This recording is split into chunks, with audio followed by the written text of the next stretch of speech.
Bueno, nosotros continuamos en donde dejamos hace 8 días. Los que no saben, estamos en una serie en la iglesia sobre la oración y estamos estudiando el Padre Nuestro línea por línea. Y el día de hoy, nos corresponde estudiar la línea Venga a nosotros tu reino. Ahora, cuando nosotros escuchamos esta palabra reino, pensamos obviamente en un estado político, ¿cierto? Un territorio gobernado por un monarca. Pero nosotros que vivimos en medio de un reino, sabemos que un reino es más que política, es una cultura, ¿cierto? Es valores, es una forma de vivir, es el keep calm and carry on, ¿cierto? Son los pops, es el humor seco, es el pesimismo. ¿Cómo estás? I'm not too bad. Comparado con el positivismo norteamericano. That was awesome, dude. La BBC, el NHS, el Mind the Gap en las estaciones, el decir sorry tengas o no tengas la culpa, el no tener contacto visual con otro por más de 5 segundos. De lo contrario, si es mujer es un acoso y si es un hombre es provocación. Se te permite preguntar por direcciones y también por la hora, pero por nada más. A menos que te vayas a quejar del clima, porque eso siempre está permitido. Isn't the weather today too rubbish? Yes, it is. Yes. Y entonces uno puede comenzar a hablar del clima.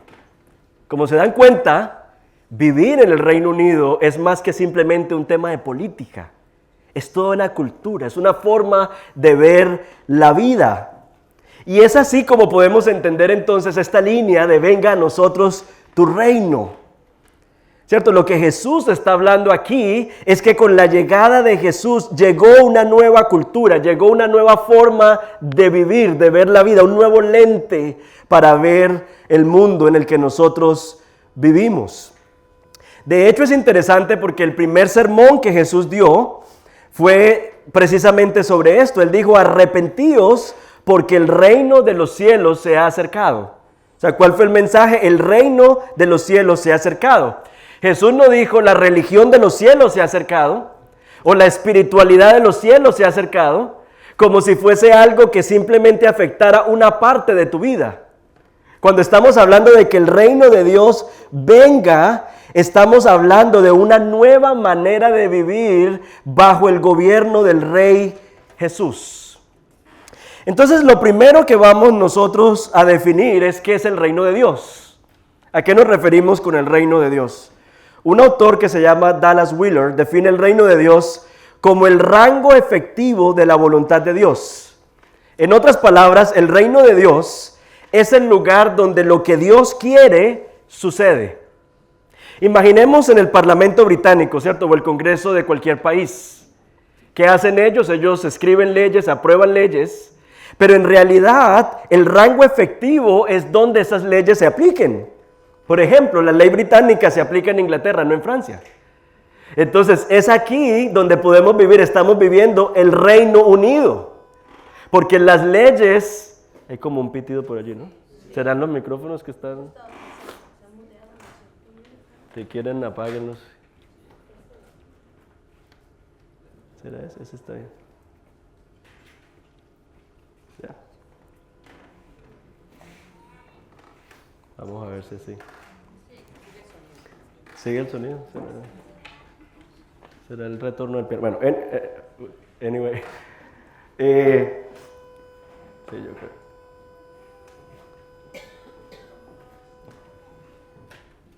Miremos a ver. ¿Ahora sí? Listo. Ahora quedaron solo con mi...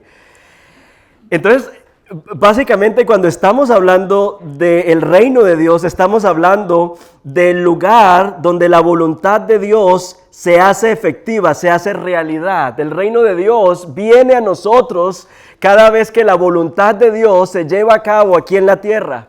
El reino de Dios no viene donde al reino de Dios o la ley de Dios o la voluntad de Dios se conoce o se admira, ¿cierto? Porque hay personas que admiran la voluntad de Dios. Hay gente que admira la voluntad de Dios, hay gente que admira y reconoce la bondad en los mandamientos de Dios, pero no obedece ni vive conforme al gobierno de Dios. Entonces ahí no podemos decir que el reino de Dios está viniendo, ha venido a esa familia o a esa persona. No se trata de admirar la voluntad de Dios. El reino de Dios viene cuando la voluntad de Dios es vivida en nuestras vidas y entonces ahí ha llegado el reino de Dios. Así que en el mundo en el que nosotros vivimos, que es un mundo lleno de mucha oscuridad, es un mundo lleno de mucho caos. No sé si no nos hemos dado cuenta, si las redes sociales no nos permiten ver el caos porque estamos viendo mansiones y gente viajando en jet, pero vivimos en un mundo lleno de mucho caos, de mucho dolor, de mucho sufrimiento. Y nosotros deberíamos clamar con urgencia, Señor, que venga tu reino a nosotros. Que venga tu reino a nosotros. Y lo que estamos diciendo es, queremos ver un lugar, una ciudad, una sociedad donde lo que tú deseas, lo que a ti te agrada es vivido. Lo vemos en las calles, lo vemos en la manera en la que la gente está viviendo. Ahí está viniendo entonces el reino de Dios, donde no hay niños con hambre. Donde no hay matrimonios que se están acabando por la infidelidad o por el abandono o por el ensimismamiento. No anhelamos eso donde no hay abandono, donde no hay maltrato, donde no hay abuso, donde no hay hospitales, donde no hay gente enferma, donde la comida es buena, no nos está matando, donde la gente no está pensando en el capitalismo, sino que está pensando es en el bienestar del prójimo. No necesitamos que venga el reino de Dios, donde no tenemos que cerrar la puerta porque no hay ladrones. Donde la policía puede enfocarse simplemente en asistir a los que necesitan, pero no en protegernos de los bandidos. O sea, en nuestra sociedad el reino de Dios no ha llegado. Y por eso necesitamos orar para que venga el reino de Dios. El Señor nos ha puesto en esta ciudad. Y claro, esto es chocante. Porque nosotros decimos, sí, yo vine al Señor y tengo problemas, necesito que el Señor cambie a mi marido, necesito que el Señor cambie a mi mujer, necesito que el Señor cambie a mis hijos, necesito que el Señor me solucione aquí. Pero lo que pasa es que sí, el Señor te ha llamado, pero el Señor tiene una agenda que es la restauración de todas las cosas que están mal en el mundo en el que nosotros vivimos. Y el Señor quiere que nosotros miremos más allá de lo que está pasando dentro de nuestra situación y que estemos preocupados, que estemos en la brecha, en oración por el mundo en el que Él nos ha puesto. Que oremos por la ciudad, que oremos por el mundo, que oremos por nuestros países. Que más que criticar y ser parte del cúmulo de división, que podamos nosotros orar y estar en la brecha en medio de una sociedad en la que solo hay división y oscuridad. O tú eres de aquí o tú eres de allá. No, yo soy ciudadano del reino de Dios. Necesitamos con urgencia, hermanos, que la voluntad de Dios pueda ser respirada al momento de nosotros salir de la puerta de nuestra casa. Y hasta que eso ocurra, usted y yo estamos llamados a hacer esta oración. Venga a nosotros tu reino. Ahora es muy interesante que en Mateo 6 Jesús nos da la oración, pero en Lucas capítulo 6 Jesús explica por qué es que el reino tiene que venir y cuál es el reino que impera aquí entre nosotros. Miren ustedes lo que dice Lucas capítulo 6 versículos 24 y 26. Ay de ustedes los ricos, ay de ustedes los que ahora están satisfechos, ay de ustedes los que ahora ríen, ay de ustedes cuando todos hablen bien de ustedes. Y uno dice, pero bueno, ¿qué problema hay con estas cosas, cierto? Lo que pasa es que estos son los valores centrales de la cultura del mundo en el que nosotros vivimos. Cuando dice, ay de ustedes los ricos, es porque el valor supremo que persiguen es el poder. Y la riqueza nos da poder, nos da acceso a cosas, nos permite tener control sobre cosas. Entonces ese es un pilar del reino del mundo, el poder, la riqueza. Yo vivo para conseguir y paso por encima del que sea, pero mi billete es mi billete. Ese es un pilar del mundo en el que nosotros vivimos. No sé si lo saben, pero la segunda razón por la que hay divorcios, aparte de la infidelidad, es por asuntos económicos. O sea, es una cosa central en el corazón de la gente. Y es un pilar del reino de este mundo. Lo segundo, la comodidad. Hay de ustedes los que están satisfechos, los que solo viven para pasear. Voy a trabajar y me voy para Egipto, voy a trabajar, me voy para Grecia, pero no hay ningún sentido. No se sientan aquí aludidos, se pueden ir para Grecia y para donde quieran, pero en el que el único sentido de propósito de mi vida, voy a aclarar,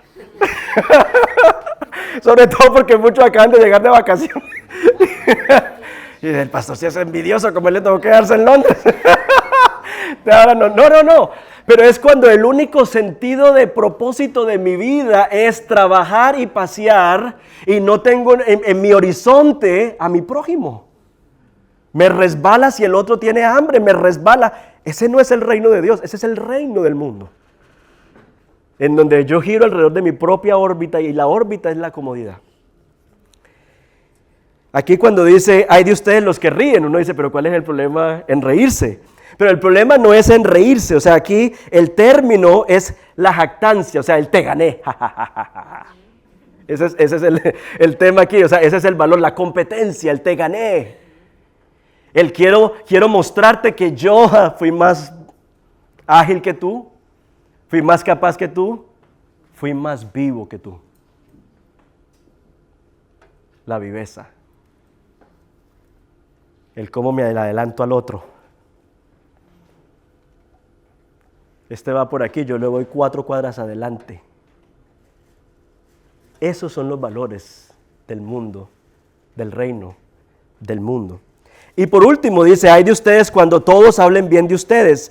Esa es el cuarto pilar del reino de este mundo, que es el reconocimiento, ¿cierto? Vivir para los likes. O sea, aunque ahora social media ha potencializado eso, siempre ha habido una necesidad de ser aprobados, de ser alabados, de ser reconocidos, y ese es el cuarto pilar. Entonces es poder, comodidad, éxito y reconocimiento. Esos son los 4 pilares del reino del mundo. Y cuando nosotros estamos orando, Señor, venga a nosotros tu reino, lo que estamos pidiendo es que los valores del reino de Dios, que son contrarios a estos valores, entonces puedan manifestarse en la vida de nosotros como iglesia y como creyentes.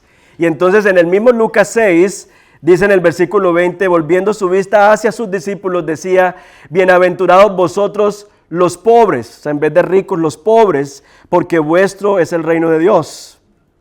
Bienaventurados los que ahora tenéis hambre, porque seréis saciados. Bienaventurados los que ahora lloráis, porque reiréis. Bienaventurados sois cuando los hombres os aborrecen, cuando os apartan de sí, os colman de insultos y desechan vuestro nombre como malo por causa del Hijo del Hombre. Entonces aquí nosotros vemos el contraste del reino de Dios, porque los pilares aquí son bienaventurados vosotros los pobres, o sea, la humildad. El primer pilar, el pilar central del reino de Dios es la humildad. Porque la manera en la que nosotros entramos en el reino y nos mantenemos en el reino es con un reconocimiento constante de nuestra necesidad de Dios. Ese es el primer pilar. Por eso dice, bienaventurados vosotros los pobres. Ahí no está hablando de los que les falta plata. Ahí está hablando de una actitud del corazón, de reconocimiento de que estamos viviendo en déficit si no lo tenemos a Él. Pero el segundo pilar es bienaventurados los que tienen hambre. Y aquí tampoco se refiere a hambre de pan, sino al hambre por la justicia. Bienaventurados aquellos que tienen una insatisfacción santa con el status quo en el que estamos viviendo. Aquellos que salimos de la calle y como el Espíritu del Señor está en nosotros, el que está en la esquina no es un mendigo más, ni el otro es un estorbo más, sino que hay en nuestros corazones un peso por ver la justicia manifestada en la tierra. Y esa justicia incluye también la restauración de todo aquello que vemos a nuestro alrededor que está mal. Aquí luego habla bienaventurados los que lloran, porque un tercer pilar en el reino de Dios es la compasión. O sea, el primero es la humildad. El segundo es el hambre por la justicia. Y el tercero es la compasión. Jesús dijo que teníamos que llorar con los que lloran.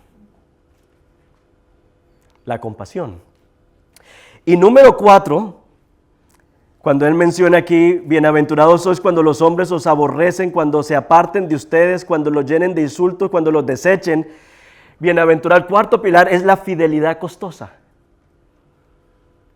Humildad, hambre por la justicia, compasión y fidelidad costosa. Y entonces nosotros necesitamos orar, venga Señor a nosotros tu reino, porque vivimos en medio de una sociedad que tiene unos valores. Todas las redes sociales, toda la publicidad, todo el advertisement, todos los reels, todo apunta a los valores de ese mundo terrenal. Because you deserve it, because you are worth it, because you this, you know. Todo apunta a eso, enriquece el reino terrenal y nosotros necesitamos pedirle al Señor, venga a nosotros tu reino. Señor, por favor, resetea mi mente con tus valores, resetea mi mente con tu verdad para que yo pueda ser un agente de tu reino aquí en la tierra. De lo contrario, me voy a comportar como una persona más del común a través de la cual tu reino no se está manifestando aquí en la tierra. ¿Me están siguiendo hasta aquí? Ahora, cuando nosotros estamos hablando de que vivimos en medio de este reino, no estamos hablando de que todo está perdido, ¿cierto? Hay valores en este país, como por ejemplo el NHS, que sabemos que está quebrado, que ha habido mucho abuso, pero el principio detrás, que es que la salud debe estar disponible para todos, no solo para quienes tienen con qué pagarla, es un principio del reino de Dios. Claro que está la pecaminosidad del hombre en medio del asunto, que hay abuso, que hay gente que podría contribuir, ¿me explico? Y entonces todo eso daña el sistema, pero ese valor fundamental de que la salud debería estar disponible para todo el mundo es un reflejo del reino de Dios. Que no solo el rico, ese es el mundo, ¿cierto? El reino terrenal, que el rico pueda favorecerse de todo. No, que todos, el rico y el que no es rico también pueda tener salud. Ese tema, por ejemplo, de hacer la fila ordenadamente, de no empujar para adelantarse, refleja el poner a otros primero. Yo recuerdo, yo estaba volando de Houston a Medellín, ahorita en junio, y se me sentó al lado un gringo que vive en Medellín hace 35 años. Y entonces me dice, ¿y usted cuántos años tiene? Y le dije, 36. Yo soy más paisa que usted. Pero no habla bien español, todos hablamos en inglés. Y me dijo, yo no puedo entender un país tan rico, un país tan esto, ¿cómo es posible que tanta pobreza? Yo le dije, ¿cuál crees tú que es el problema? Y me dijo, todo el mundo se le quiere meter primero al otro. No hay una visión de prosperidad colectiva. Que sí la hay en los Estados Unidos, sí la hay en Alemania, sí la hay aquí. Está bien que todos tengamos. No, el del carro, ¿cómo me le meto? Y entre eso y la economía, o sea, esa es la mentalidad. Aquí no. Aquí hay un tema de que hay que esperar, aquí hay un tema de que hay que esto. O sea, hay cosas que reflejan el tema de poner al otro primero. Sin embargo, hay también aspectos culturales aquí que chocan directamente con el tema del reino de Dios. Cuando uno se relaciona exclusivamente con ingleses, uno ve que en ellos hay una obsesión con la clase social. I'm a middle class, no sé qué, hay una obsesión con el tema de qué clase social eres. Pero también, no sé si ustedes comparten esto, pero ese tema de la reserva emocional que ellos manejan, me parece a mí que es una manera de maquillar la indiferencia hacia el sufrimiento ajeno. Es que no, estás sufriendo, okay. Es una indiferencia ante el sufrimiento ajeno que se camufla bajo el tema de la cultura.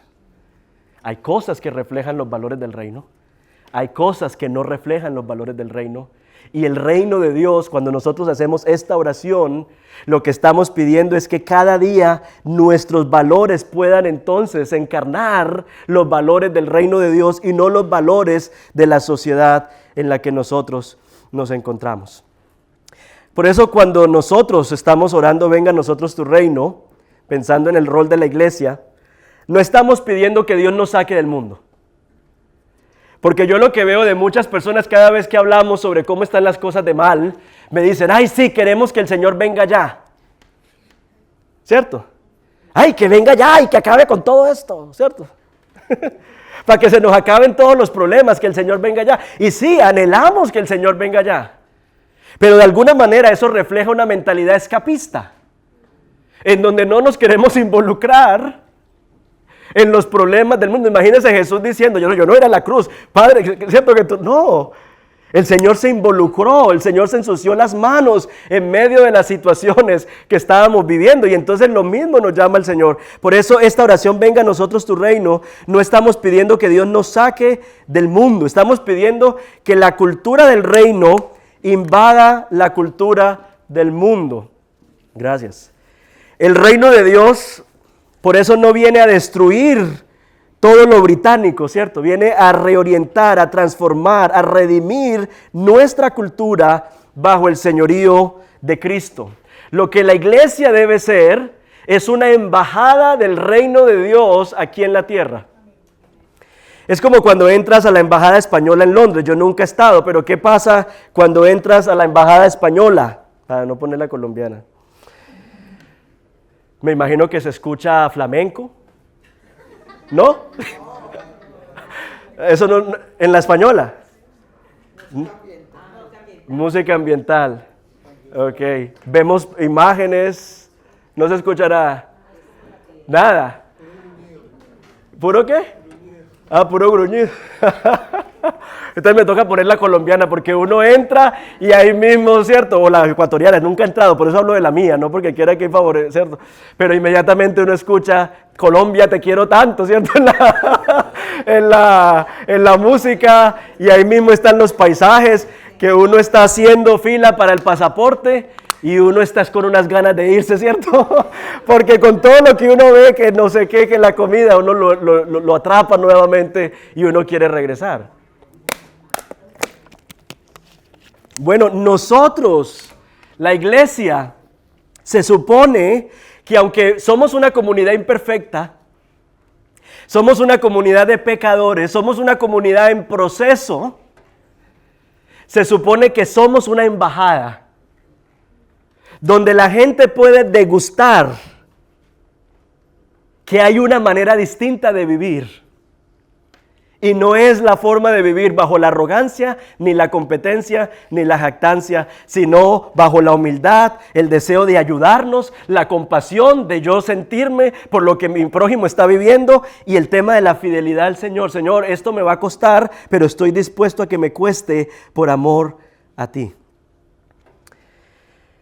La agenda del Señor, como dice Efesios 1, es reunir todas las cosas en el cielo y en la tierra bajo el señorío de Cristo.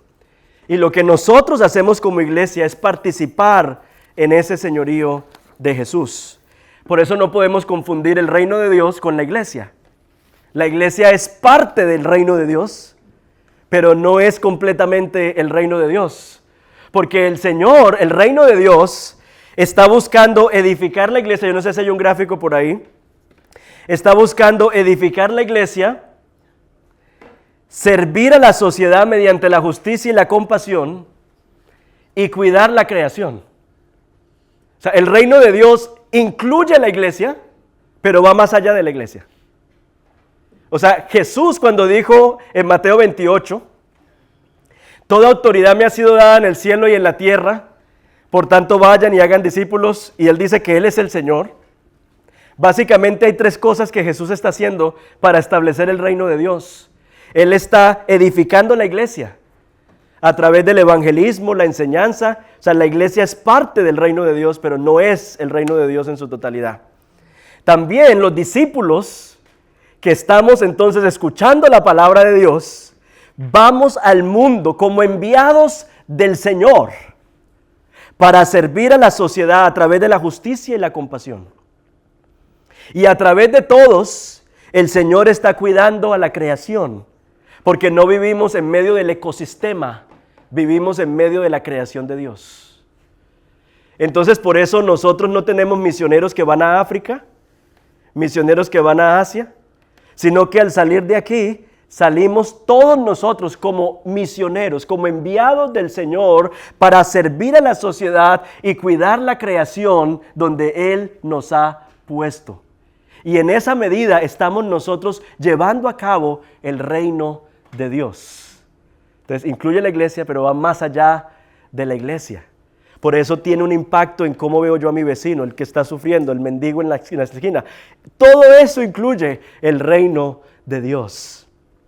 Que a veces sentimos que el reino de Dios es solo la iglesia y entonces nos encerramos solamente, no, es que yo estoy ayunando, es que sí, yo estoy creciendo espiritualmente, sí, eso está muy bien, pero estamos aquí para participar en la misión de Dios, no solamente para que tú crezcas espiritualmente, sino para que participes en la misión de Dios. Y esa misión de Dios sí implica que tú crezcas como discípulo de Jesús, pero también que tú entiendas que sales al mundo a servir a la sociedad donde Dios te ha puesto como profesor, como recepcionista, en la posición en la que tú estés, estás sirviendo a la sociedad y todos juntos estamos cuidando la creación del Señor.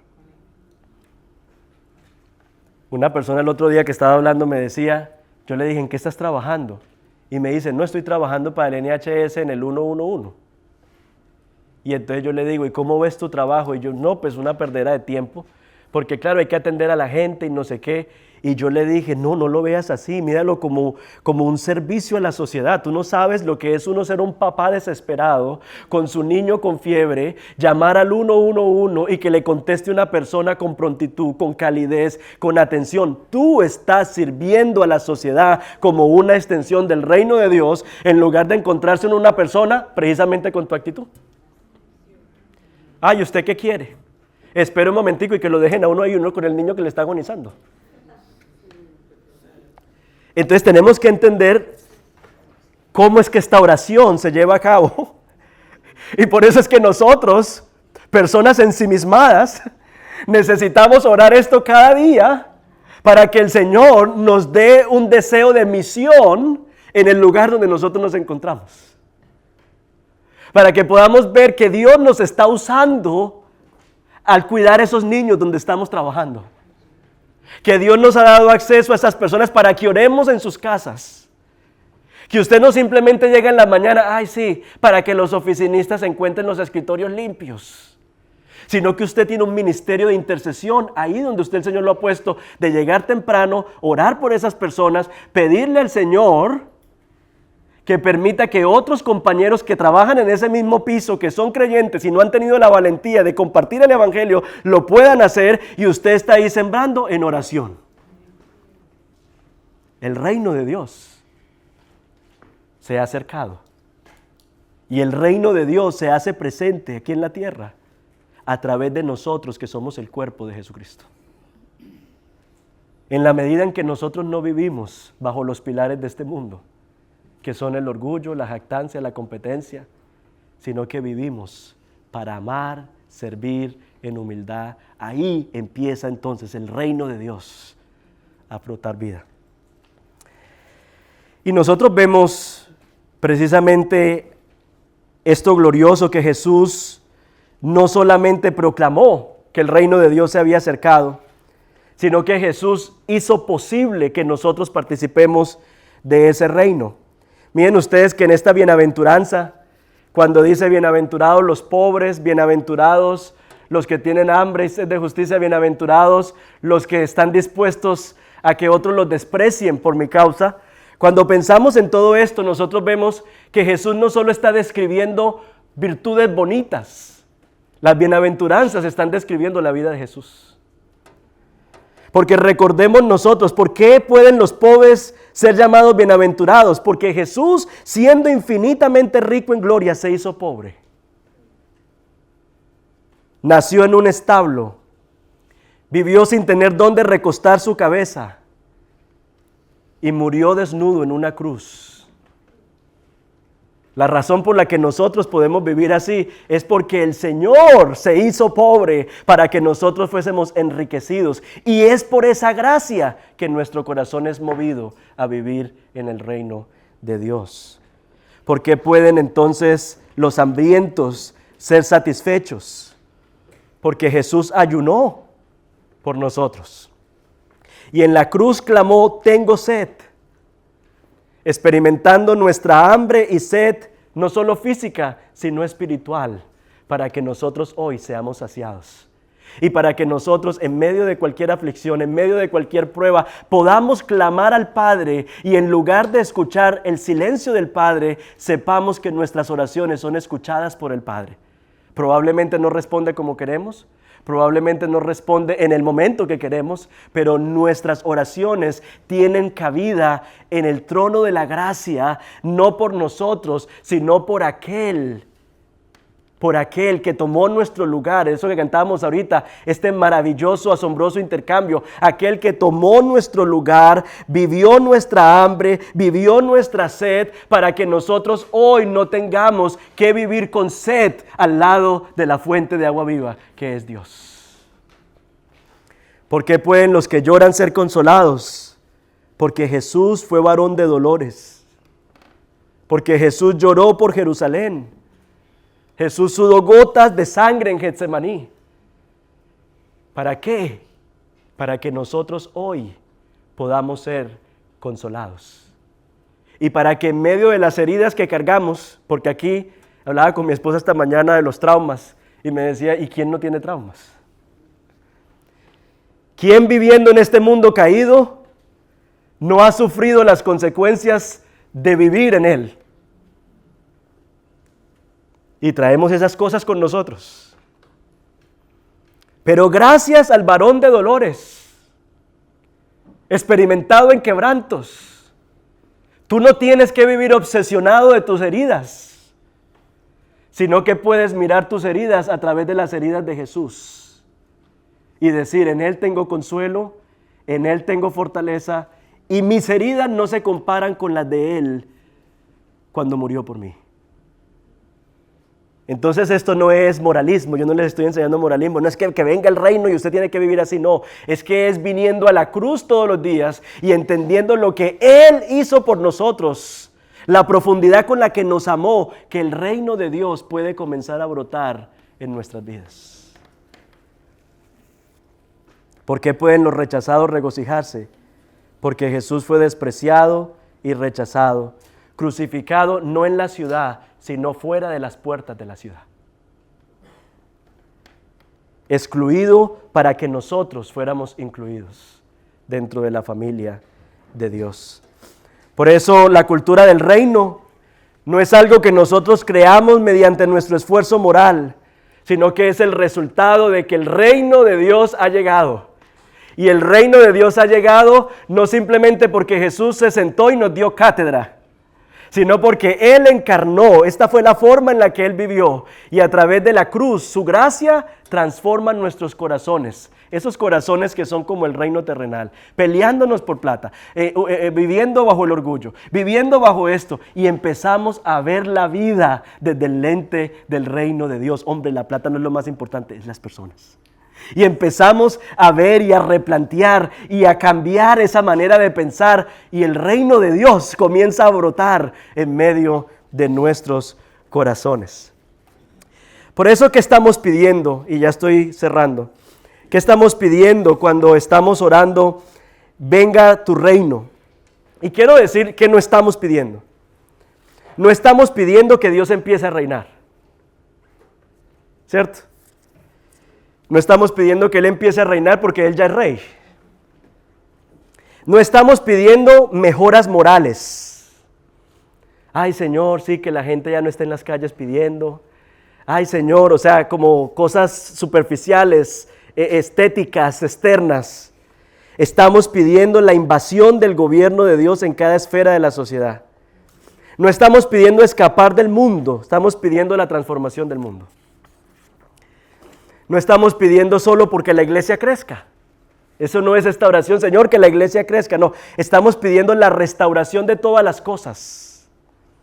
Por eso, lo que estamos pidiendo es que más personas conozcan las bendiciones del reino de Dios. Ahorita que estábamos cantando, ese sentido de gratitud profunda. Porque yo decía, Señor, ¿dónde estaría yo si tú no hubieses venido a mi vida? ¿Cómo podríamos, Señor, mi esposa y yo atravesar por lo que hemos atravesado en los últimos meses sin tu gracia sosteniéndonos? Es que sin el Señor o uno se une o el matrimonio se acaba. Porque es que la tensión, el peso, la preocupación, la ansiedad, el no dormir, ¿qué va a pasar? ¿Me explico? Y yo decía, Señor, pues, ¿qué más bienaventuranza, qué más privilegio, qué más gozo que el estar en tu reino? Señor, que tu misericordia y tu gracia nos ha alcanzado a nosotros, que tú has venido y ahora tú vives en mí, Señor. O sea, qué mayor privilegio, qué mayor bienaventuranza que el tener a Dios en nuestras vidas. Hermanos, cuando estamos orando, venga a nosotros tu reino. Estamos clamando, Señor, que más personas en esta ciudad conozcan ese mismo gozo. Que más personas conozcan ese mismo gozo. No es solamente orar por el drogadicto, ay, que deje la droga. No, que conozca el gozo de tenerte en su vida. La plenitud de tenerte, eso es lo que estamos pidiendo. Señor, hace 8 días, ¿cierto? Hablábamos de cómo vive la City. Y las cocaína y todo lo que pasa en nuestra ciudad que no vemos. Señor, que más de esas personas descubran que el éxito sin Dios es vacío. Y que puedan correr a ti. Señor, que el salario de más de 100,000 no les robe el gozo de ser verdaderamente ricos. Eso es lo que estamos pidiendo. Que el Señor queme esos dioses falsos para que veamos que el único tesoro que puede sostener y perdurar es Él. Eso es lo que estamos orando. Que la gente pueda correr a encontrar refugio en Cristo como el Señor de sus vidas. No solo como el Salvador de sus vidas. El que me rescata, el que me ayuda, mi servicio de emergencia, ese es el Salvador. El que cuando hay un incendio yo puedo llamar y tocar y me viene y me responde. Que vengan a encontrar refugio en ti como Señor, porque hemos entendido que tus enseñanzas, que tu ley, que tu instrucción no están para estorbarnos la vida, sino para hacer que nuestra vida pueda ser fructífera y plena aquí en la tierra.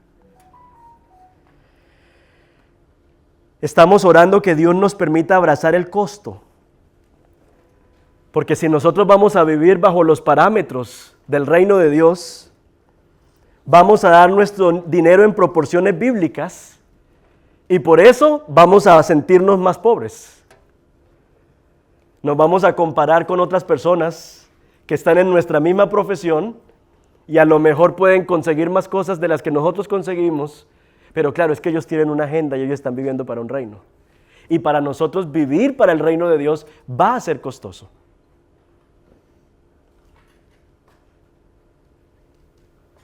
Yo pienso en las personas que nos bendicen para poder hacerlo de Fe y Vida, que es un proyecto que vale como 300,000 libras.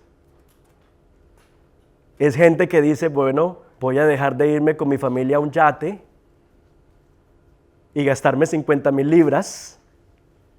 Voy a dejar de vivir para el reino del mundo, que es buscando la comodidad y el placer, y voy a construir el reino de Dios porque me interesa que otros conozcan profundamente a Cristo. Entonces, si vamos a vivir según el reino de Dios, va a haber un costo. Jesús lo dejó muy claro. Aquel que quiera ser mi discípulo tiene que negarse a sí mismo, tomar su cruz y seguirme. Va a haber un costo, pero es un costo precedido por el gozo de haberlo conocido a Él.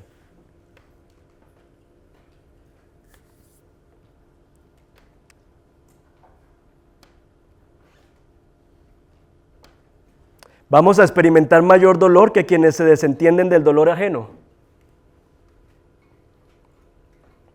Porque ¿cómo viven los del reino de este mundo? Enfocados solo en sus problemas.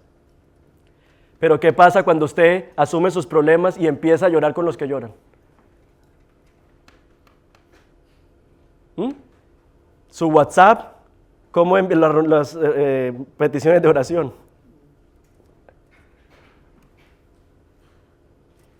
Que hospitalización, que esto, que lo otro, que lo otro, que lo otro, que lo otro, que lo otro. Y claro, diríamos, no es que mi vida está más libre de preocupación si no estoy viviendo en el reino de Dios. Porque me levanto, cojo mi bicicleta, voy, trabajo y regreso a mi casa. Pero en la medida en que yo empiezo a vivir para el reino de Dios y empiezo a llorar con los que lloran, uno dice, uy, Señor, ¿qué es esto? Hay un costo. No solo económico, emocional.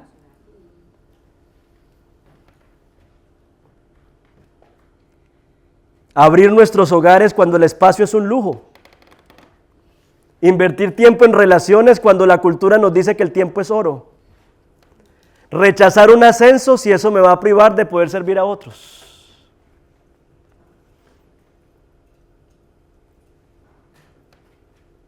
Yo tengo un amigo, lo quiero mucho, él se llama Edward.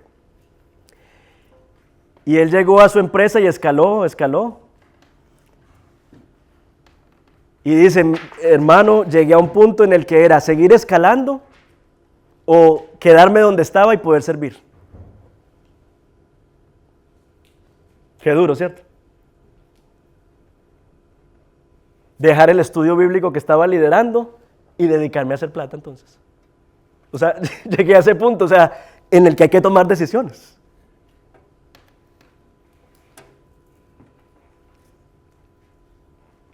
Y le admiro porque él tomó la decisión de quedarse ahí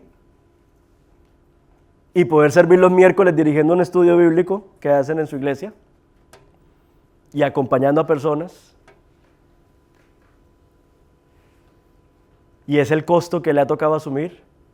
Y ver gente que llega a la empresa y escala, y escala, y escala, y escala, y empiezas a experimentar el choque entre los valores del reino terrenal y el reino de Dios. Y hay un costo que hay que asumir. Hay un costo que hay que asumir. Nosotros como familia asumimos también el costo de tener las condiciones para estar mejor en otro lugar con nuestra familia y el llamado del Señor. Pero es el reino de Dios. Y los reinos de este mundo son pasajeros. Pero todo lo que se siembre en el reino de Dios es eterno. Tiene trascendencia. Estamos orando para que podamos resistir la cultura dominante. Es decir, rechazar conectarme con gente solo para buscar un ascenso. Cuestionar, por ejemplo, por qué ciertos códigos postales determinan la calidad de las escuelas. Aunque tienen el mismo financiamiento del Estado, si tienen cierto código postal en el centro, son de mejor calidad que las de otros lugares. Y eso nos lleva a nosotros también a vivir en esa contracultura. Pero esto también nos invita a orar para que vivamos con esperanza. Calvino oraba cada mañana, mantén en mí el recuerdo de mi resurrección final. En otras palabras, Señor, mantén en mí el recuerdo de que este mundo será restaurado, de que nuestros cuerpos serán restaurados, de que lo que estoy viviendo no tiene la última palabra sobre mi vida, que las circunstancias que estamos viviendo son temporales. ¿Por qué? Porque el reino de Dios se inauguró con la llegada de Jesús, pero se perfeccionará cuando Él regrese, y el Señor regresará. Así como vino por primera vez y se tomó miles de años para llegar, el Señor regresará como lo ha prometido. Y por eso Calvino oraba cuando hacía esta oración: venga a nosotros tu reino. Señor, mantén en mi mente el recuerdo de mi resurrección final, que en medio de lo que estoy viviendo, en medio de esta situación de salud, en medio de este problema, en medio de esta aflicción, esto también pasará. This too shall pass. No tiene la última palabra en mi vida, porque tú volverás y tu reino se va a establecer aquí en la tierra. Y como lo describe Isaías, el niño va a caminar y a pasear con el león. Y vamos a poder venir y comer sin tener que pagar, ¿cierto? Esa imagen tan hermosa, qué rico, ¿cierto? Ir a saquear Island, ir a saquear Island. O la carnicería allá en Stratford, esa de Butchers, que está muy buena, pero está muy cara. Pero es cierto, qué bueno poder nosotros todos acceder a los recursos. Eso es lo que estaba hablando la imagen de Isaías. Todos poder comer, todos poder tener en abundancia, porque la justicia ha llegado, porque el Señor ha limpiado nuestras lágrimas, porque el reino de Dios se ha instaurado y porque ese día Londres verá la gloria de Dios y cada rodilla desde Buckingham hasta Bristol se doblará ante el señorío de Jesucristo. Así que quiero terminar leyéndoles una parábola de Jesús. Va a ser muy breve. Porque en el corazón del reino de Dios está el compromiso con los marginados. Y se habla de que al final de los tiempos el rey regresa y separa a las personas como ovejas y a cabritos. Y a los de su derecha les dirá: venid benditos de mi Padre, heredad del reino preparado para vosotros. ¿Y saben por qué? Porque tuve hambre y me diste de comer. Tuve sed y me diste de beber. Fui forastero y me recogiste. Y ellos sorprendidos estarán flipando. Van a decir: pero ¿cuándo te vimos hambriento, sediento o forastero? Y Jesús les dirá: cuando lo hiciste a uno de mis hermanos más pequeños, a mí lo hiciste. Lo impactante aquí es que los ciudadanos del reino ni siquiera sabían que estaban sirviendo al rey. Pero ¿cómo llegaron a este punto en el que servir al otro se volvió como respirar? Yo creo que la respuesta está en la oración que estamos haciendo. Cuando oras diariamente, Padre nuestro, entiendes que eres hijo por gracia, no por mérito, y tu corazón empieza a cambiar. Cuando oras, santificado sea tu nombre, pones a Dios en el centro y no en la periferia, y tus prioridades empiezan a cambiar. Y cuando oras, venga tu reino, no como un deseo vago, sino como un compromiso diario, el Espíritu Santo te va a moldear hasta que los valores del reino se vuelven tus valores. Yo creo que si pasamos años orando, venga a nosotros tu reino, Dios va a responder esa oración convirtiéndote primero en una persona del reino.